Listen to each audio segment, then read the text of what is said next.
আমার মতন তোমরা কারা আছো যাদের হালিম রান্না বাসায় সবাই পছন্দ করে এবং দোকানের থেকেও তোমার হাতের রান্নার হালিম সবাই খেতে পছন্দ করে? আসসালামু আলাইকুম সবাইকে, আশা করি সবাই খুব ভালো আছেন। আমি কিভাবে বাসায় হালিম রান্না করি সেটাই আজকে আপনাদের সাথে শেয়ার করবো। এখানে হচ্ছে আমি রাঁধুনি হালিম মিক্স নিয়েছি আর ডালটা গরম পানি দিয়ে ভিজিয়ে রেখেছি, আর এখানে পরিমাণ মতন মাংস কেটে ধুয়ে রেখে দিয়েছি। প্রথমে হচ্ছে বেরেস্তাটা করে নিয়েছি। এখন ওই তেলের মধ্যে হলো হচ্ছে মাংস রান্না করার যত মশলা লাগে, পেঁয়াজ বাটা, আদা বাটা, তারপর এক্সট্রা যে হলুদ মরিচের গুঁড়া সেগুলো দিয়েছে। এরপর হচ্ছে হালিম মিক্সের সাথে যে মশলাটা থাকে সেটা দিয়ে মশলাটাকে কষিয়ে মাংস দিয়ে সুন্দর করে এখন ঢেকে মাংসটাকে প্রথমে রান্না করে নিব। মাংসটা রান্না হওয়ার পর হলো হচ্ছে যে আমি হালিমের ডালটা দিব,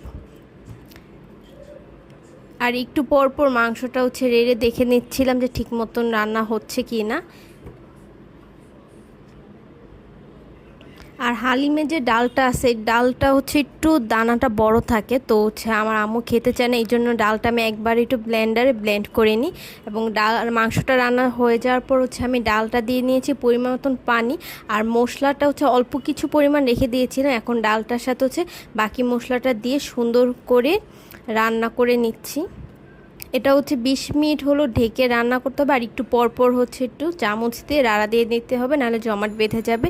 এই তো আমার হালিম রান্না হয়ে গিয়েছে। কেমন লেগেছে অবশ্যই কমেন্ট করে জানাবেন।